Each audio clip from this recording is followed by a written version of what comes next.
Okay, so this is the one of the more important or most important topics that now as a project manager, I always felt the risk and issue management. Unfortunately, this is one of the most neglected or not attended management topic in the project management, right? So we always talk about schedules, we talk about cost management, we talk about resource management, but no, very rarely we give enough importance to the risk and issue management. So I think in PSEG SGP process, we needed to give a lot more attention to the risk and issues because one, we are a utility-based company, and number two, there are multiple lines of businesses where the projects are going, and that can impact the other projects.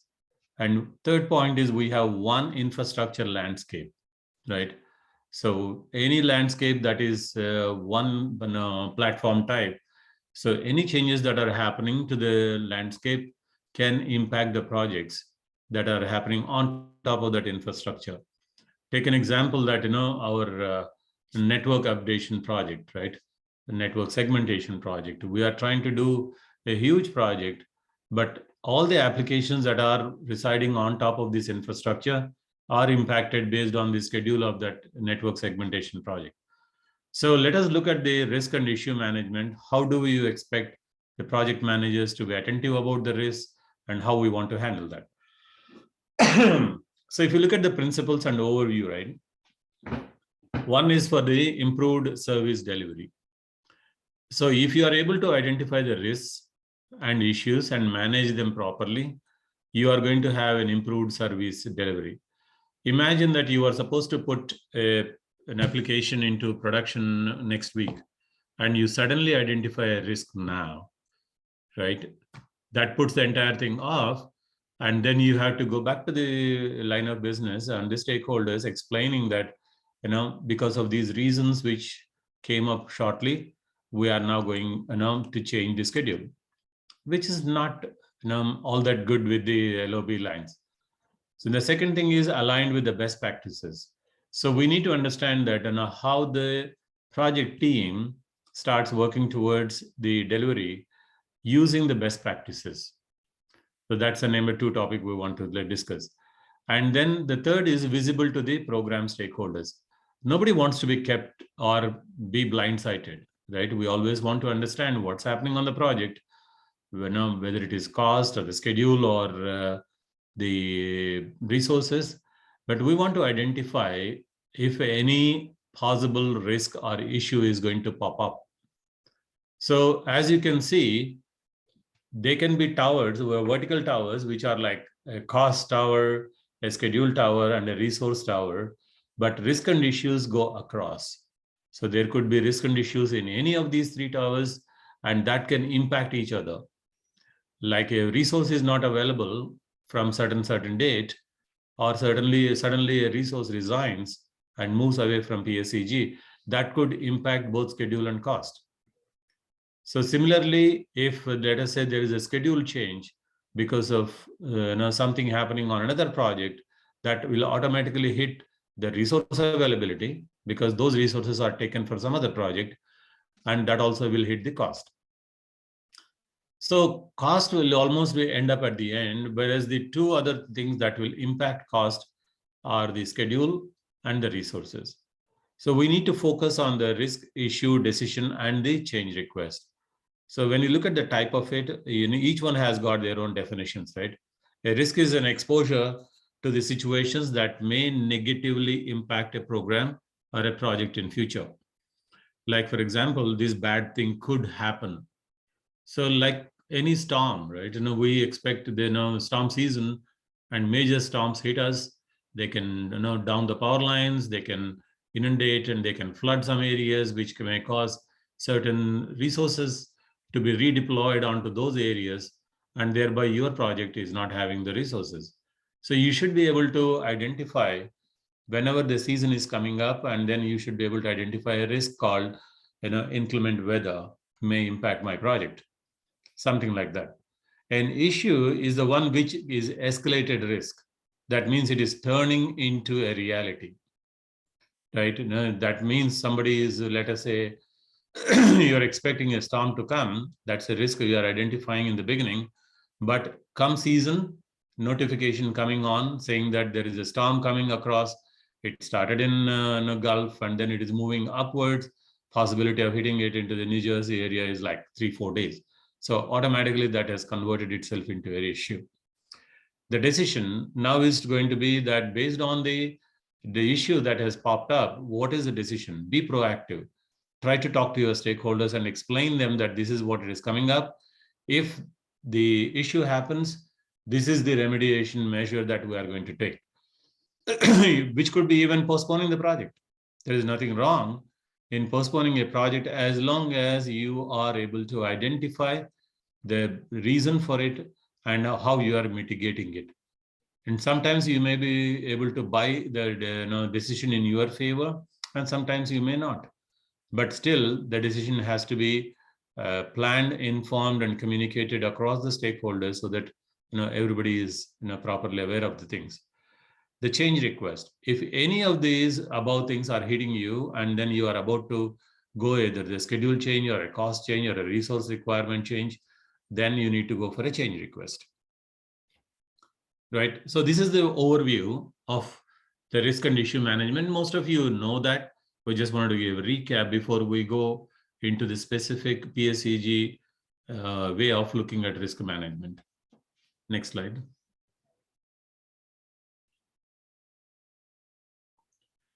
So as you are being told for the past 2 hours that it is the SGP that we are going to focus on, the stage gate process identifies risk and issue management at different stages. At each stage, there is a type of risk that comes up, and you should be able to identify, I should be able to acclimatize to it, right? If you look at the create concept, you are initiating a risk or an issue register as applicable, okay? That's a good start point. Right away, start a risk and issue register where you are going to make a note of the issue or the risk that you have identified, and you are going to keep a track on that, keep monitoring it. Qualitative risk is a starts. So any risk starts as a qualitative risk. You are expecting that it is going to happen. You don't know the quantifying part of it, right? What is the probability of it? How intense it is going to be? Either it is going to be critical, moderate, or low. You don't know the instance of that is happening. Will it happen in the near future, or it will happen after a couple of months? You cannot quantify it as of now. But what you can definitely quantify is the quality of it. Okay, is the risk is going to be highly impactful, or is it going to be low impactful, or is it depending on something else that is causing it? So something like that on a qualitative basis, you can do it. In the second stage, you see the finalize the qualitative risk assessment. So now try to go into the risk and try to understand how this is going to impact me. Try to assess it possible. The third stage is where you are going to come into quantitative, right? In the qualitative risk assessment, complete it, because you are now converted that business case and project initiation into a project where you can convert that qualitative risk assessment and complete the analysis. The fourth stage is where you are going to come up with a design. Now you see the qualitativeness of the risk transforms itself into quantitative type. Now you should be able to understand the nature of the risk much deeper so that you can quantify it now. And now the risk is getting matured or getting monitored by you. It is becoming more and more visible in terms of what's happening, its impact on the project. So keep on updating the project, okay? Keep on updating the risk and the issues register, and keep a tab on that all the way up to the end, okay? This helps all the stakeholders to understand clearly what are the risks that are anticipated on the project, how these risks are converting into issues, and what are the remedial measures that we are taking. Once the project is reached and went into go live mode, then you have to close the project because the project related risks are no more there. You are moved into production. So you have to close the risk and issues in a systematic way. It doesn't matter whether you are following a waterfall approach or an agile approach, the risks, they crop up and they have to be monitored properly and they have to be closed. Okay, any questions on this slide before we go a little bit deeper into the understanding of risk and issue management? Okay, next slide. So you can see the risk management stages, right? Most of it you are aware. We identify a risk, right? This is where the real project manager skills come out. A lot of times we go so blindfolded and we keep thinking about cost, schedule, resources, and cost, schedule, resources. We get blindsided about what are the risks that can happen. May not be because of your project, because of the ambience, because of the environment, because of the landscape, you may get hit by the risk. So think outside the box, try to understand, and there is no limit on risk, right? You don't have to worry about it. I already identified 2 risks, and let me not put the 3rd one. I would rather say that the more the risk that you identify, that means you are thinking about your project in a better way, right? And you are coming up with proper project coverage. If you are not having a risks and issues, that itself is a risk. Okay, not having risk or not having issue means your project is at risk. Either you are not capable of thinking outside the box, or you are not properly understanding the environment in which your project is being executed, and you are not making a note of it. So risk identification is where you are identifying the risk that is impacting your project and the probability of its occurrence, etc., etc. The second stage of it is risk analysis and assessment. Now, having identified the risk, you have to understand how risky is the risk. Okay, that means it is going to have a major impact on my project. It's going to drive me completely off the track. So it takes a lot more effort for me to put it back on track. It will take another $100,000 to put it on back track. I need 10 more resources. That's the impact assessment that you have to do. The third stage is now plan for it. Okay, having identified the risk, having understood how impactful that risk or issue is, now you are trying to plan for it. Okay, what can be my options here? Am I going to delay the project, or am I going to mobilize more resources in order to see that the additional effort may put my project back on track? Or is it that I need additional dollars that I can bring in more vendors into picture, or I can request the line of business to accept the fact and delay the whole project? So you have to basically come with a plan, right? It's a plan of action, option 1, 2, 3, and discuss with your project manager, the group product manager, and your directors, and try to basically come up and say, hey, if this risk happens at this point of time, this is what is going to be the mitigation plan. Okay, all through this, you are observing that you are going to be very proactive. Okay, we are still understanding, we are making mitigation plans, and we are getting ready for it. Once the risk, the project starts and it starts getting into design mode and it goes into the development mode, now you have to monitor the risk. Always keep a tab on what is happening with that risk that you have identified. Is it happening, or is it getting delayed? It's not happening today as anticipated, but is it going to happen next week?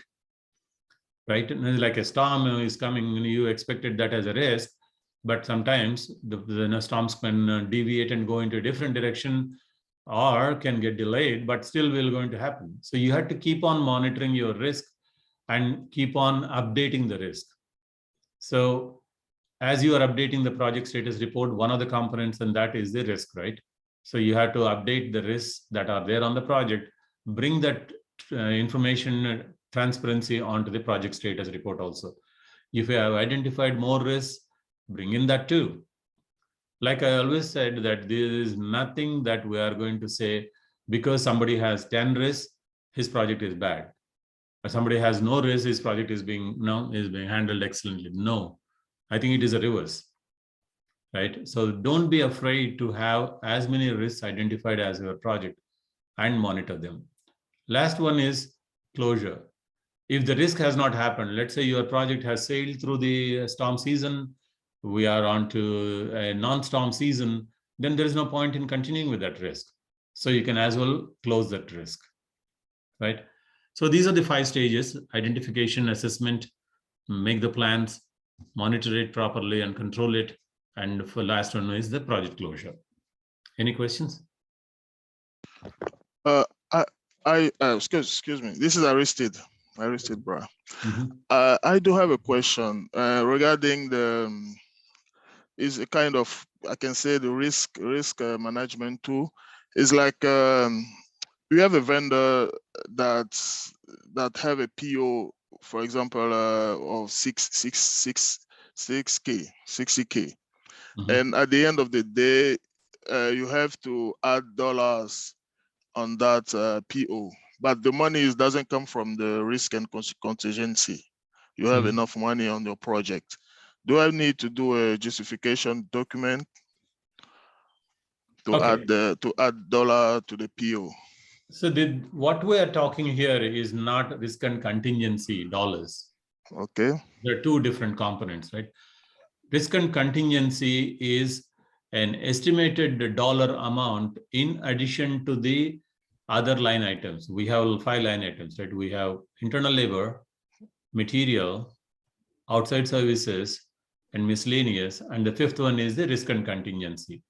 If the first 4, when you are estimating the cost items, if you are not confident, or if your confidence is 50, 60%, 70%, then you try to take some additional dollars so that you are able to cover anything that goes beyond those figures, right? Exactly your situation. Yeah, exactly. Yeah. Yeah, you have estimated some $200,000 towards the vendor, correct? Outside service. Yeah, outside service. By whatever reasons, you have now requesting another $20,000, let's say, right? So the first thing what you have to look at is whether what you have estimated there will be able to absorb that $20,000. See, you estimated $200,000, but the SOW or the purchase order that was released to the vendor may be only $150,000. Because by the time of estimation to the time of sending the SOW and purchase order, you know a lot more about the project, right? Yeah. So you would have released a purchase order which is much less than what you have estimated. Let's say $150,000. So you have $50,000 still available on that line item that you have estimated as outside services, $200,000. Now the vendor is coming back saying that I got a slight change, which is going to cost you $20,000. You have to look at that line item. Okay, I have 200,000 approved. I have 150 plus a 20 being asked. Still, I am okay. So you absorb that first. Okay. If let us say you have a 200,000 estimated, you released a purchase order also for 200,000. There is no money left on the outside services line item, correct? So if something extra to be done, then you look for risk and contingency, because that's where you have get some extra dollars to cover some of those unforeseen expenses. Okay, so they're called contingency, right?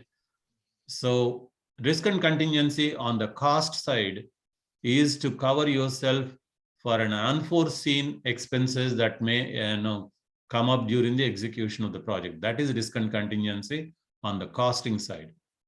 What we are identifying here are the risks and issues across the project. It need not be only on the cost side. It could happen, like I was telling you, storm season.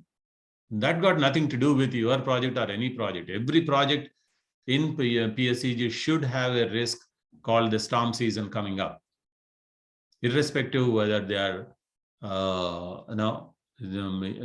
executing on the infrastructure side or on the nuclear or on the utility side. They should have one risk. That's common because we are a utility-based company, correct? Storm means power outages. Storm means flooding. Storm means disruption to our services. So you should have a risk on your project invariably if your project is getting into that storm season. If your project is starting somewhere in the month of March and getting over in May, June, I don't think really you need to have a risk like that. But if you're starting in October and going all the way to Jan, Feb, you need to have that risk. Is that clear now, what we're talking? Yeah, it's clear. But the fact that we have the risk and contingency in the project, but for the additional dollar, we don't need to use the money in the. We have enough money to cover the additional dollar in the PO. Okay. So I want to know the exact process. Should I do a justification document or just something? Just the process I should follow to increase the PO. Okay. So though it is a different topic, but let me explain you there, right? Okay. It's a benefit for everybody. So the risk and contingency you have on the project to absorb unforeseen expenses. If your project can absorb the additional cost under the risk and contingency, so there is no need for running a justification document. You have to basically get the approval of your stakeholder to move the dollars from risk and contingency to that particular line item. Okay. But if your project expenses, unforeseen expenses, are exceeding beyond the risk and contingency also. You got my point? Yes. So if it is $200,000 approved, you have risk and contingency of $20,000, but unfortunately your project scope has increased or the project schedule got increased, and that is requiring another $50,000. Risk and contingency cannot cover it. So because you need to have 50,000 more, whereas risk is only $20,000. So you need additional $30,000. That is justification document. Okay. Okay. Got it? Yeah, got it. Okay. Thank you. Yeah, thanks. No problem. And that's a good point that, as a project manager, how we run through these justification documents, scenarios, etc. But this one, what we are talking here is to identify the risks and issues that can happen in general while you are executing the project. That can happen, which can impact your project, that may or may not result in cost or schedule increase, but still can happen. So you need to explain to the stakeholders every time that I have 5 risks, X, Y, Z, A, B, and this is how I'm monitoring them. I don't see any more of this risk, I'm closing it, etc. Okay, that's risk and contingency, risk and issues here. Any questions on this slide, or we can go to the next one? Okay, let's go. Okay, risk identification, right? So basically, these are the information that you want to capture in a risk identification side. Okay, you have the link over there, a cheat sheet that can explain you what you need to capture. Title is just basically to pick up what it is. Description, impact, probability, target close date, mitigation plan, and contingency plan. So these are the informations that you need to enter while you identify a risk. Okay, sometimes you may not have certain information to enter, like mitigation plan and contingency plan. You may not have the expertise to do that, but it's okay. Start the risk, enter as many details as possible, keep monitoring it. When you monitor it, you will automatically come to know that, oh, I have not addressed the mitigation plan on this risk. That is an action item for a project manager to go back, talk to the subject matter experts, pick up the mitigation plan and enter there. A contingency plan is basically that should have enough information to create an actionable plan. A mitigation plan is basically giving you the option 1, 2, 3, but whereas a contingency plan is the firmed up plan, right? Out of all these things, what should be my action plan? So you are more confident of executing this contingency plan if that risk happens. Okay, this is the risk identification. Next slide. So this is the analysis phase. Like I said, you go next level to next level as you progress on the project. So first we identified the second stage of risk management is the risk analysis and the assessment. It's qualitative. So you basically identify the risk in these 4, 5 categories. You see that if it is a scale of 1 to 5, the probability of it happening is remote to all the way expected. And percentage of probability is 0 to 20, like that, 81 to 100%. That means if it is an expected risk, like storm season, right? It's an expected risk, either one storm or 10 storms, but it is going to happen. So that means automatically that risk that you enter gets qualified into number 5. Resource management, my vendor resource may leave the vendor organization. That's a possibility, you don't know. So you will say it's unlikely because the vendor is good to manage the resources. You may put it at 2. That's how you identify the qualitative nature of the risk. And the second one is the impact. How impactful is that risk on my project? Like I said, storm, no questions asked. Automatically, it will have the major impact on your project. Whether it is multiple occurrences of the storm or single occurrence, every occurrence is going to hit your project invariably. So automatically that goes into 5. Resources leaving. Sometimes, one resource goes, the other resource coming in may be better than the previous resource. So it may turn out to be good for you that the old resource left the organization. But the impact on your project may not be that bad as you expect. So you may put it at 1 or 2, which is insignificant or low. But as I was looking at the analysis and assessment part of it, you have 2 things to look at: the probability of that risk happening and the impact the risk can happen on you. The rest of the details you can read through, not a big issue. I'm just trying to explain some of those key elements that as a project manager you should be looking at. Next slide. So this is the probability and impact matrix, qualitative. Now we are combining both of them and trying to come to what is called a risk index. Okay, so this is a matrix where you will see the probability on the x-axis, and then the verticals are risk metrics. So you will the impact, and the multiplication of those numbers put you into that particular cell. Okay, like I said, a storm coming up is a risk. It is definitely critical and definitely expected. So right away you go into the bottom rightmost corner, right, which is 17 to 25. You multiply those numbers, 5 and 5, you come to 25. That's the maximum number. Sometimes you go with the permutations and combinations, you will have an insignificant impacting risk, but it is expected. Okay, so that can be in the medium level on the right topmost corner, 5 to 9. This risk index is one of the components that is calculated when you are putting your business case. Okay, so you have to understand how I am calculating my risk index using the probability and the impact on the project, and do it. I know it is difficult to estimate until unless you are very experienced in risk management and issue management. Sometimes you can take help of your peers, or you can reach out to the PMO team who will be able to guide you and help you by giving some of the tips of the trade. Okay. Next slide. So this is nothing but a stage-wise risk register. I told you, start the risk register way ahead of the game. As soon as you get to the project, start the risk register, make number of risks entered, and start monitoring them. So at the stage of developing the business case itself, your risk register should start. Risk register or risk issue register is nothing but the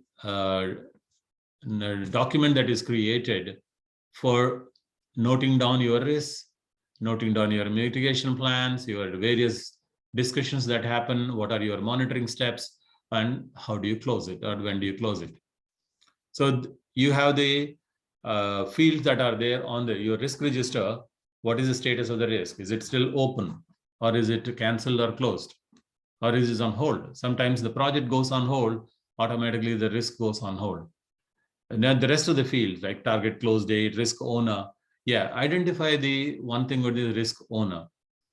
If your risk is related to infrastructure team, then make the infrastructure team member as a risk owner.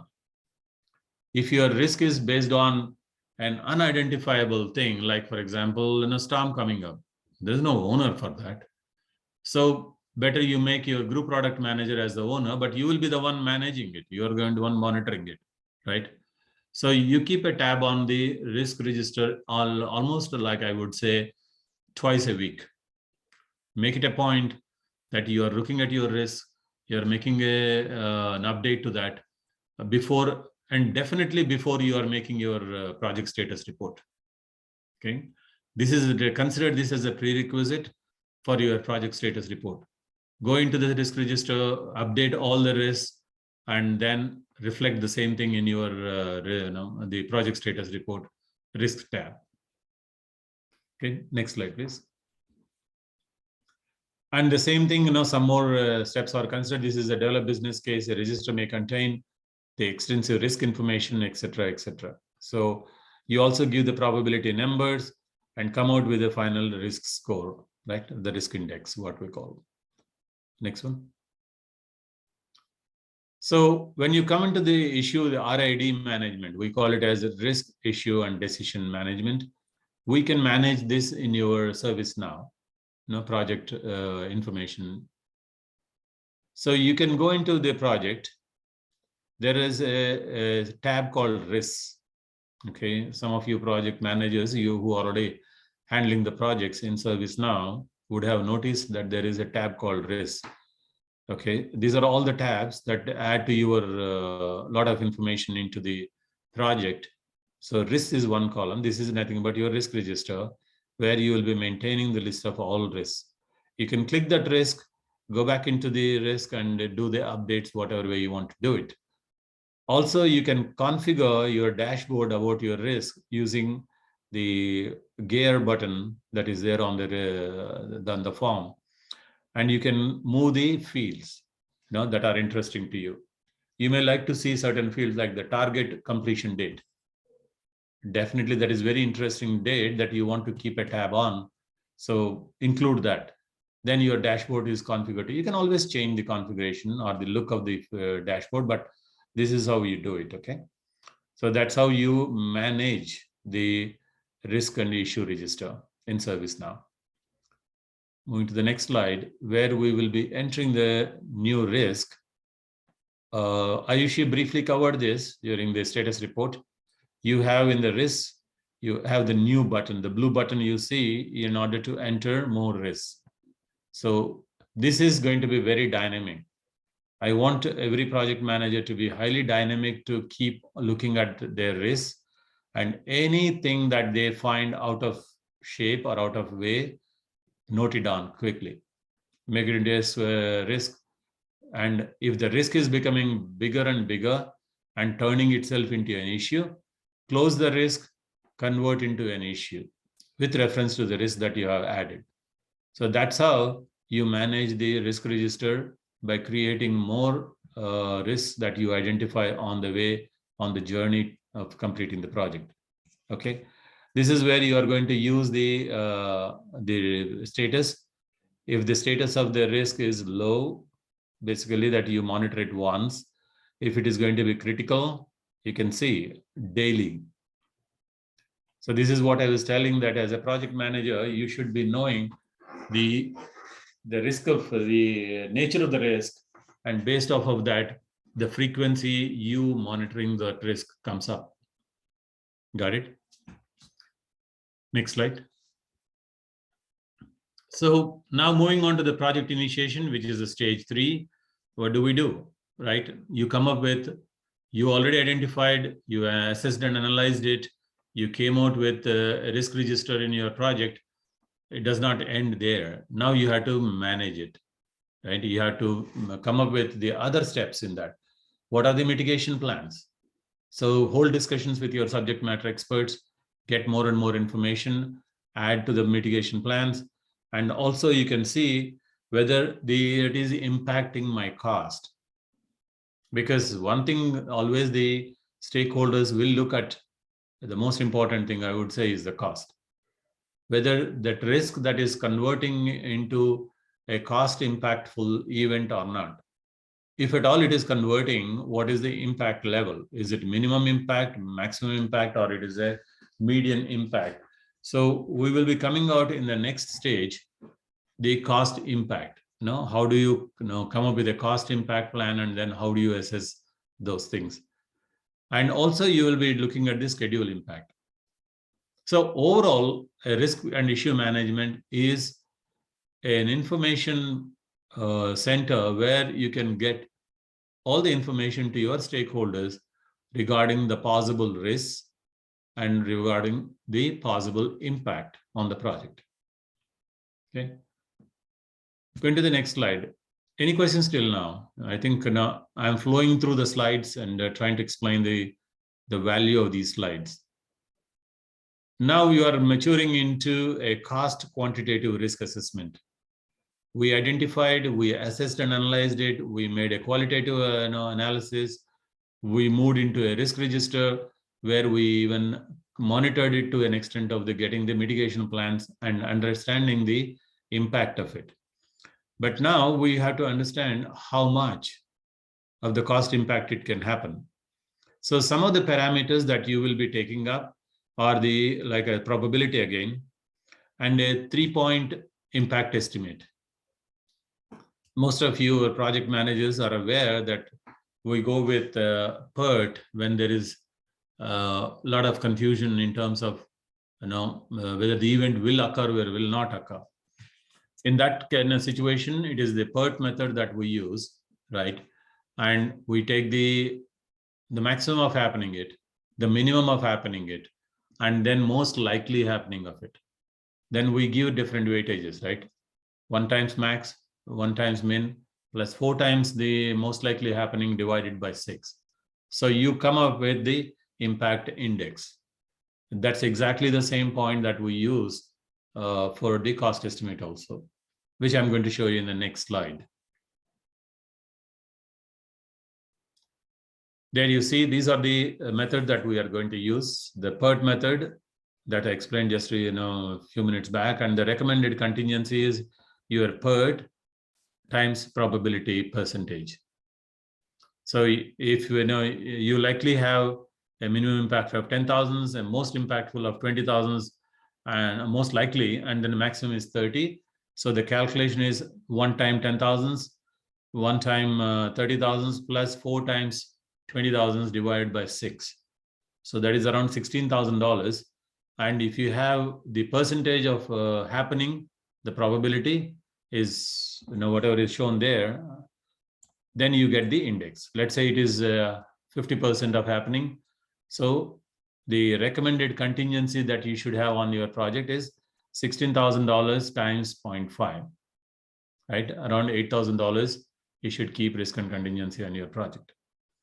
So this is what we need to come up when you mature into the design phase, because by then you have a lot more information, a lot of details are available to you from both the requirement perspective, design perspective, technical challenges, reviews, the teams that will be involved on your project. You will have a lot better knowledge than the stage 1, which is create concept, right? So in order to bring in all that information to one table, and this is what you're going to come up with, the cost quantitative risk assessment that can be presented to your stakeholders and your sponsors and say, hey, this is what the basic rationale behind getting the recommended contingency.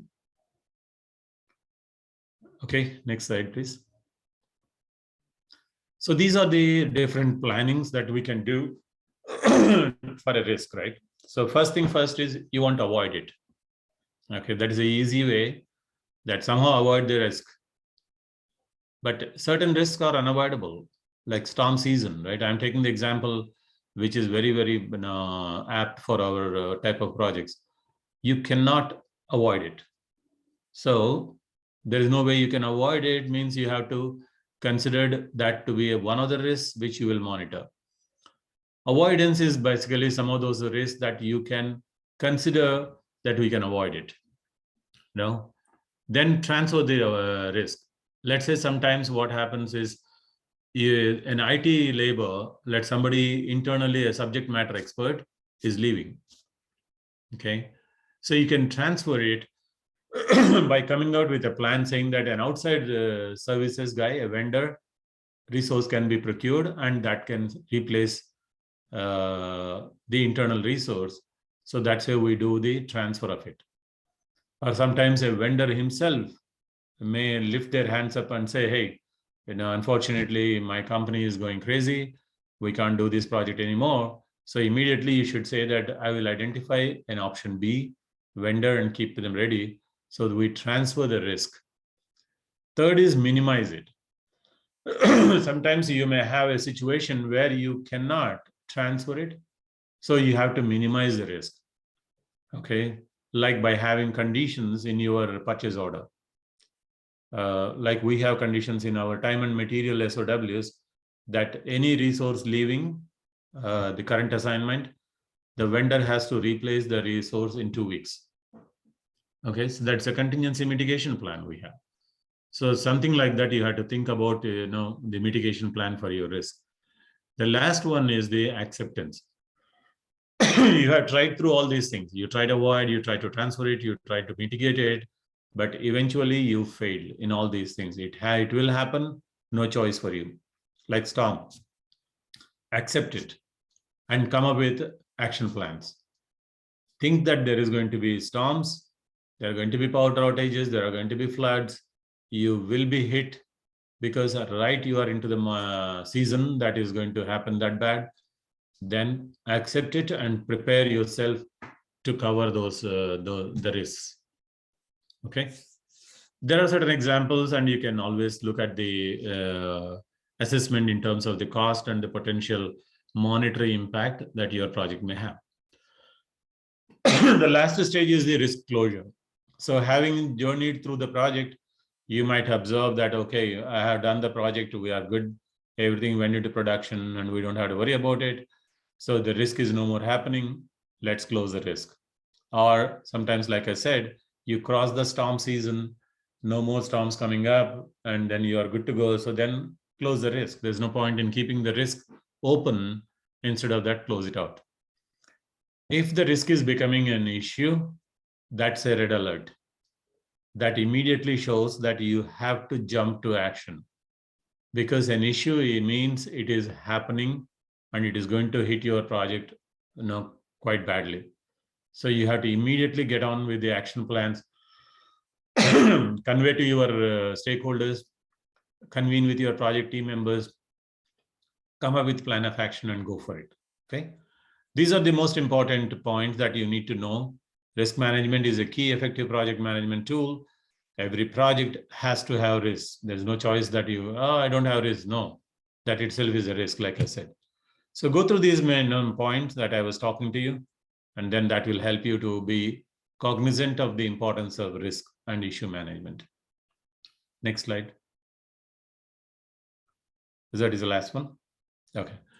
So this is the overview and the importance of risk and issue management. And I hope most of you are aware of it, but I just thought recap it with reference to the stage gate process. Okay, so hope we could bring that concept of SGP and risk and management getting induced into the SGP. Any questions that you have before we move on to the next topic?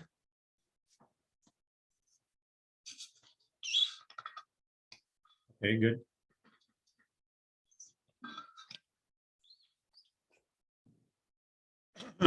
So the last topic of today is cost estimation. Aarti, we are good with the recording?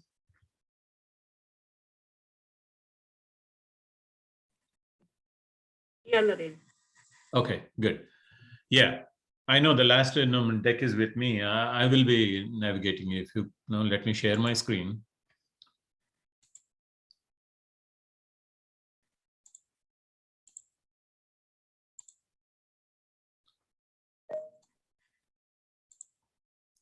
Okay, can you see my screen? Yes.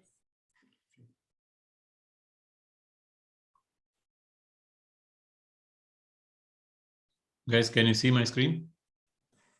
Yes, sir. I can see Okay. that. Yeah. Oh, good. Okay. So whether it is by stroke of luck or whatever it is, we kept the most important topic to the end of the day. So please keep your eyes and senses open to understand the cost estimate, because this starts at the very, very first stage of the SGP, right? The business case. Somebody or from the business or for some requirements point of view came up, you are supposed to put up a proposal because the management wants to know with reference to the requirements, how much it is going to cost. In order to come up with cost estimates, right, as project manager, you will be exposed to a lot of uncertainties, right? The requirements are very high level. You don't know the design. You don't know how many team members are required. You don't know on what landscape you are going to develop the solution. And you don't know what are the risks and issues that you are going to encounter because you don't know the duration of the project. So under such uncertain conditions, we are expected to come up with the cost estimates. How much it is going to cost you, you have to tell so they can provide you their approval to go ahead and start working on the project, right? So let's, as a team, get into that and understand how we can do that, right? And using SGP as our framework, and then how the tools will help you. Okay, let's get started. So the next one, so we're going to have, this is anyway, we don't have to worry about it. These are rules of engagement, we already have it. You went through this in the beginning itself, that stage gate process. You see at each of these stages, the costs become relevant, right? At the beginning on the create concept, you estimate the cost, you get the approval, come up with a business case, move it into project initiation. From there onwards, you are working on an approved project, right? Budget. And that budget need to be kept in monitoring phase till you feel whether you are comfortable with those approved dollars or you are not. If you are not at any stage of this SGP, what to do? I think we had a good discussion earlier. As you know, if the project is running out of dollars and we need to enhance the purchase order to the vendor, how do we do it, right? That same thing, that's our step. So the cost is a word that goes across the project life cycle, start to end. And so let us focus on the first two stages. How are we going to estimate the cost? And how are we going to do the press release or the business case?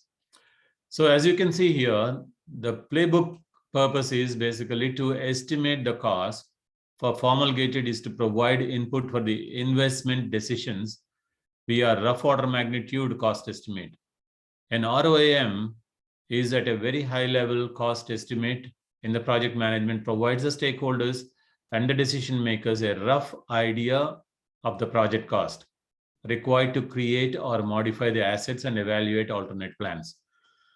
There are a lot of sentences here, but one thing that pops out is the rough order magnitude. The cost estimate that we are coming up with the tool is no way 100% confidence level. Let's be assured of that. That is why it is called ROM, a rough order magnitude. Now, as a project manager, you will be discussing with a lot of people. You will talk to as many people as possible, but still due to the uncertainties on the project, you will be coming out with only a rough order magnitude estimates, okay? So a rough order magnitude estimate confidence level can vary anywhere between 50% to 90%, but definitely not 100%, okay? So moving on, we have in PSEG two types of cost estimators. The first one is the formal gated cost estimation. By nature, when your project gets categorized into formal gated, I told you there are 4 parameters that you have to look, right? Your cost, your risk, your visibility, and then your financial monitoring. Based off these 4 parameters, when you finally categorize your project as the formal gated project, you have to have a cost estimator tool, which is also that much robust, right? It also has to have a lot many features, a lot many details that are pumped into the cost estimator so that what you get is a reasonable cost estimate both on the effort and also on the cost. Whereas for informal gated projects, which are smaller in nature, less visible, not that impactful, you can use a vanilla version of the cost estimator tool. Some of the PSEG folks who have been working on projects, they know this cost estimator tool. We have been using it for last 7-8 years. So they know it very well. We have not changed that tool. So what I would do is I will go back to those tools. I'll show them as a demo, but as of now, let's get onto the formal gated project tool. So there are links available for both of them, right? On the formal gated projects and informal gated project. So let me flip my screen to the screen where I have the formal gated project opened. Okay, let me stop sharing. Or maybe I have it here. Okay, as most of you are aware that almost all our templates are on the source at this tab, project templates, right? So you might be now asking me, you showed me ITP, EPMO SharePoint site, and what is this? So this was our reference page to get to the templates. The EPMO SharePoint site is to bring in some of the advanced or most recent templates for SGP. Okay, so some of these things are you have to look for both sides and to get what you want. The SOWs, cost estimated tools, production acceptance, any technical design documents. This is the area where you have to come. Okay, because we are continuing to use those old templates or the previous templates. For the SGP related ones, like for example, the scorecards, the additional details about what reviews and other things to be done, the playbooks, all those things are there on the SharePoint site. There's only between two sites you have to search, you will get the details. So you can see here, there is a cost estimator formal gated, and a little bit below that, you have a cost estimated tool informal gated. Okay, so let me quickly show you the informal gated project, and then I'll jump into the formal gated project, because this is much simpler and easier to explain. Okay.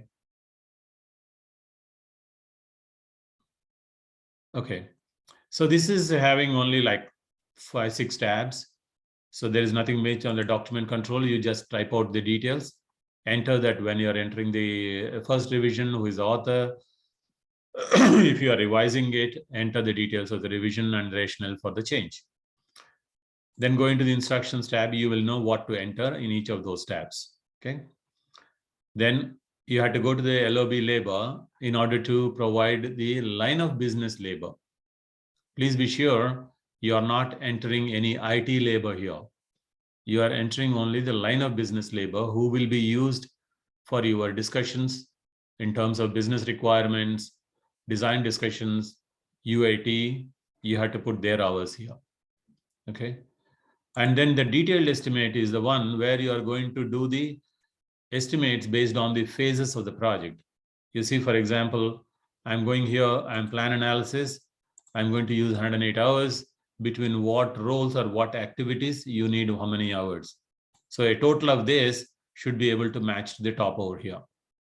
So this is basically to give the stakeholders to understand, oh, out of 1,000 hours, they are asking the 200 hours for plan analysis, 100 hours for design, 400 hours for the development activity, 100 hours for UAT. That distribution we can get from here. The one that is really, really important is the total estimates. Okay, this is the tab that you should be looking at and enter the details. The top portion, you don't have to enter anything because that is nothing but consolidation of the details that you enter in the bottom. So labor cost, you see the resource name and what is the role and the title, and then whether it is a capital and O&M based on if you know it is a capital or a O&M project, put it, and then number of hours. So you enter the number of hours, based on that the labor dollar gets populated there, and that gets multiplied automatically and goes over. You can enter multiple years also. You can see current year plus 1, so that you can keep on extending the total coverage in terms of duration for the project. You may or may not know it. Like I said, this is a rough order magnitude estimate that we are doing. You may think that I'll complete the whole project in 1 year. Perfectly good. If you know that this project is not going to be completed in 2 years, the phase 2 is going to come next year, then better now enter the data accordingly. So the first thing you enter is the IT labor. The second one is the materials. If you're buying any hardware or any licenses, that is where you're going to enter it. Outside services are for the engaging the vendors on a fixed cost basis or on time and material basis. So you have to enter the details over here. Then the others are basically to cover your miscellaneous expenses, your travel expenses, your business related expenses, something like that. So once you have all these things, then that is where it gets consolidated onto here. Okay. So you can see the total of O&M, the additional overhead charges. This is for Long Island projects. If any one of you are from Long Island, executing Long Island projects, there is a charge additionally done for Long Island projects. Okay, 7.5% overhead is charged for Long Island projects. So you have to incorporate that so that you don't miss. $1 million, 7.5% is a big amount, correct? So you need to be careful on that. Risk and contingency, like I said, it is a 10%, but sometimes you see that basically it is multiplying this figure. Okay, we kept it 10%, risk and contingency. If you are not confident of 10%, bump it up, 15%, 20%, 30%, depending on what you feel very comfortable. But don't bump it up to such level that you will be questioned about your own rationale. So anywhere between 15 to 20% is okay, is easily explainable, and people understand to that extent. This is a grand total that you are going to come up, and this is what is going to reflect in your business case. I think most of you know that business case document that is being used for BCCT, Business Case Challenge Team Meeting, where you have to present your case and go through the questions that the senior leadership team is going to ask you.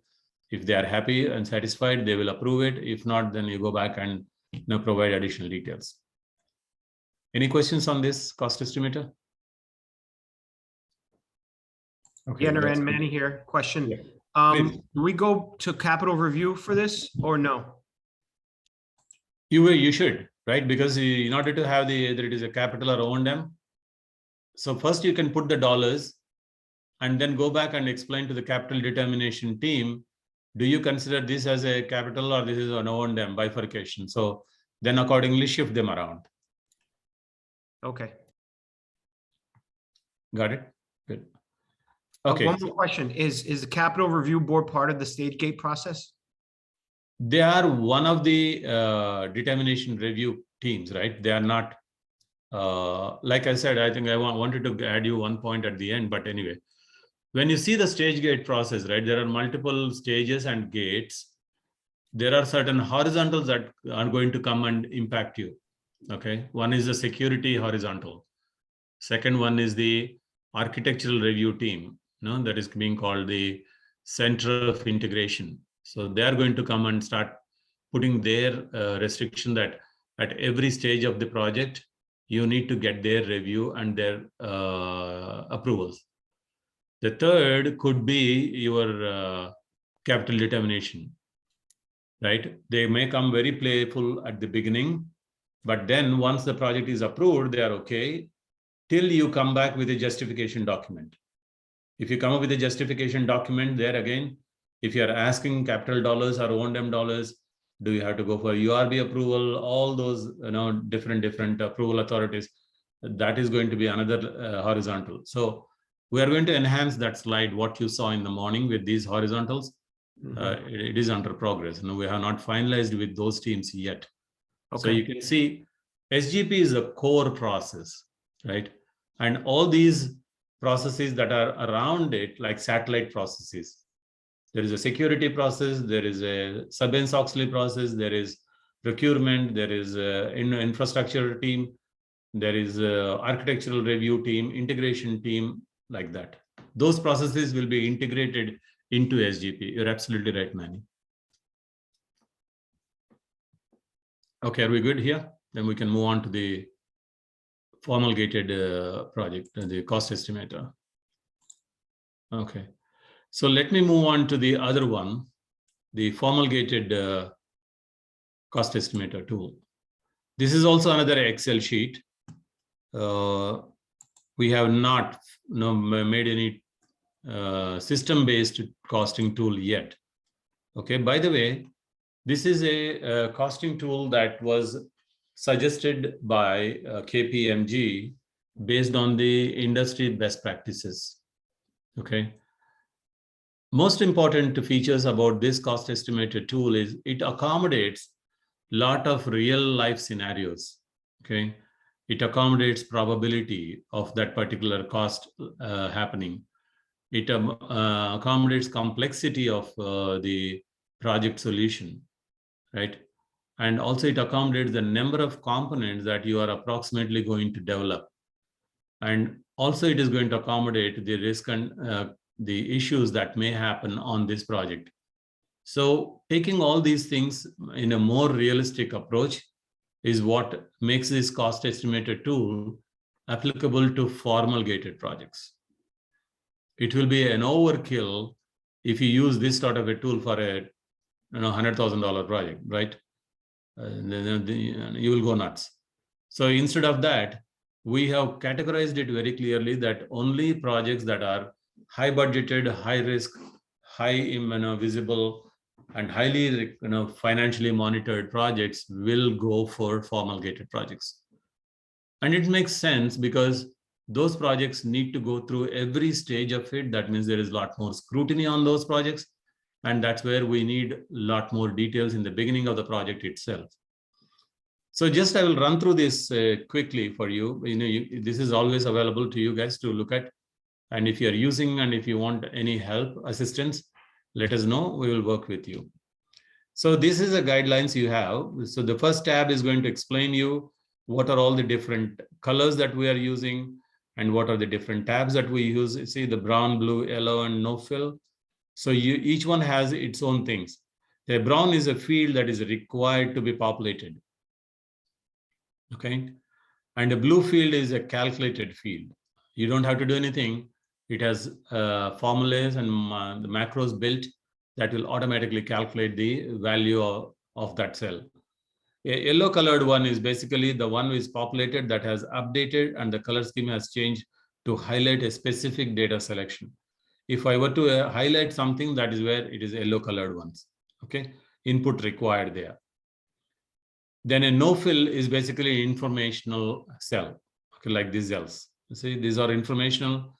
You can read it, but really does not need your inputs or any of your effort into that. Instructions basically go by tab by tab to explain you what you need to do. Okay, I'm not going to go through all these tabs because it's a lot more easier to navigate you first and help you to go through it later. So this is the establishment of key assumptions. That is the first tab, what you do there and what you do in the next tabs, right? That's a step-by-step procedure is there. And always you will have every tab, with as many details as possible on the right side. You see these informational things. So there is an overview here. You enter the details of the project in the very beginning. You may not know the project name because this is still at a stage where you have not created the project. So leave it open. So enter the project description, requirements, links, if you have any, start date, end date, and all those things. And then you start looking at the high level percentages, right? Am I confident with my details to prove it at 25% or the 75% confidence level? Enter it over here. This will percolate into all possible tabs to calculate the further enhancement of the dollar value or the effort value. So take care of that and then start working on it. This is the first stage that you will see: risks, outstanding issues, other contingencies. This is where we want you to spend most of the time to understand what are all the risks and issues that can come up on this project. Okay. And then this is the project information key, the stakeholders, and who are all the delivery, distribution approach, etc. All these things. This is, as you can see, this is a key assumptions tab. There are not many informations or data that is being generated on this tab. This is the first tab that realistically starts populating your data, right? So these data fields are all pre-calculated in terms of that we have given you a list of fields that are based on the best possible practices in the market, and underlying effort is also pre-calculated.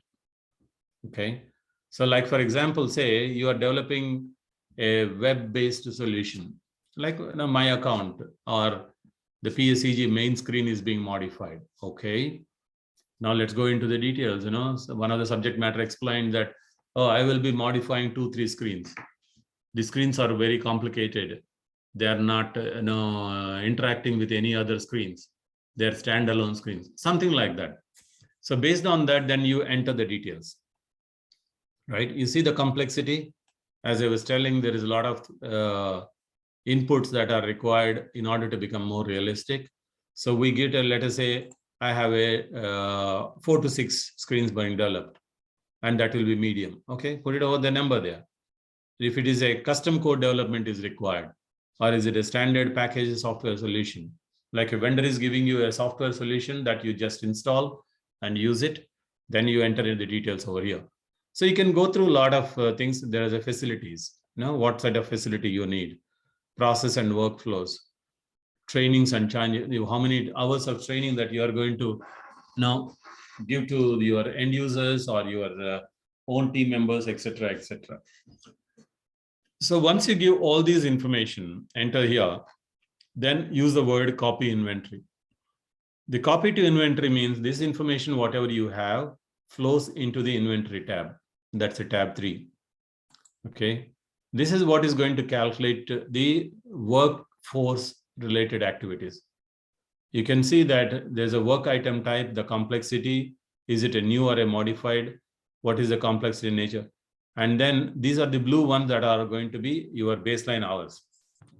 How do you get these baseline hours? Like I told you, the preloaded effort hours are there on the screens on the back. I'll go to that tab later. So these are calculated automatically. They populate to you, and then you will know that how many days or days by unit and percentage total you will get. Okay. So this is what comes up as a first level of your workforce effort. Once you enter these details, then you will go into what is called non-workforce items. Like for example, your material costs, your licensing cost, which are lump sum, or your travel costs, or your business related expenses. All these things, you see the lump sum. We don't have anything like an hourly based. So you can put the amounts here that automatically totals it out. Put the description, non-workforce related item. Like for example, I'll put it as travel expenses, travel to the vendor, $5,000, and that's what it calculates automatically. Okay.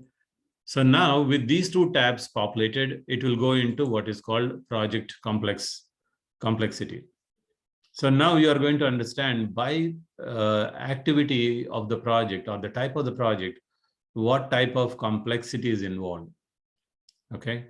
So you will have 100%, we're going to put it, you can change it. And then for the project management control scope, these are all the project management plans. Okay. Default is medium, selected complex. You can change this. I told you, right? Always the pink is a changeable cell. So you can change it. We are suggesting you that it is a medium default, but you can always change it to simple or complex. What happens with this is going to calculate the, let's say, for example, if I use a simple, you see -3%. You got it? And when I look at the complex, that becomes a 3%. So when you take a simple quality-wise, there is a -3%. This percentage impact flows into the next tab to adjust your cost. and work estimates. Okay, so this is a 3% increase will come if it is a complex type of an activity. So fill up all these details: technical assistance, change management, service introduction, and then automatically these percentage impacts will flow into the total 6. This is the consolidation of all the previous tabs. Okay, it will bring in the effort, it will bring in the days, number of hours, on the inventory based and resource based. You remember, first you have given the tab 2, you basically entered what all you need to develop on this project. So that is where this inventory based cost will come. Next, resource based. What are all the resources that I'm going to use? You have done it in the workforce, right? You see the inventory workforce effort and non-workforce effort, that totals over here onto the resource based. Contingency is going to come up based on what you have selected in the first assumptions tab. That calculation will happen automatically based on these two figures. Additional value will be populated over here. And this is the total, which is nothing but your total effort plus contingency. What do we have here? At each of this stage, you see this create concept. These are all the 7 stages that we have. There is a recommended percentage that we want to do. And what we want to increase it to, you can override it. There is a recommended figure, but always we recommended something to you, but you can always override it. That automatically flows over here. This is a base allocation, override allocation. So based on the effort estimation, if you say, no, I want 20% over here, that automatically boils down here into the other allocations. And you will see at the same stage 3, adjust the project summary by phase. Then you have the project effort allocation by function, and then the inventory summary. Inventory of all phases, total number of hours to tell you what is the effort estimate and what is the cost estimate, right? On this, you are only looking at the effort estimate. That's why you see the total project effort summary is. Similar tab is there for cost. Okay. So you see by cost, everything will boil down here into cost. The IT labor cost is pre-calculated. It is calculated on a pre-loaded cost figure from SAP. Okay. Like for example, a project manager, how much is going to cost? As a tester, as an infrastructure engineer, how much is going to cost? We have roles defined and their costs in SAP. So we preloaded those things into this Excel sheet, and that will automatically calculate based on the roles that you have selected on the workforce tab. Okay, so workforce tab gives you the number of hours. Those number of hours will be multiplied by the standard rates that will come out in this cell. All the non-workforce related costs that you have entered there are going to come over here. And you have the workforce related risk and contingency will come. The fixed cost for the outside services will come over here, and then the project cost. You can see this one, the outside services cost, if it is a time and material type. Okay. And this is a fixed cost outside services if the project engaging the vendor on a fixed cost basis. So once you have it, this is a line of business cost. You remember that LOB cost that we entered in the simpler version, we enter it here. This is a workforce effort proposed, the blended rate and all that. What is blended rate is basically like calculated over here. So basically you take the phase-wise recommended allocation, both capital and O&M. This is where you come up, Manny, about the capital determination. You can change the percentages, right? And you may think that a particular activity is a capital and you may give 100% to it.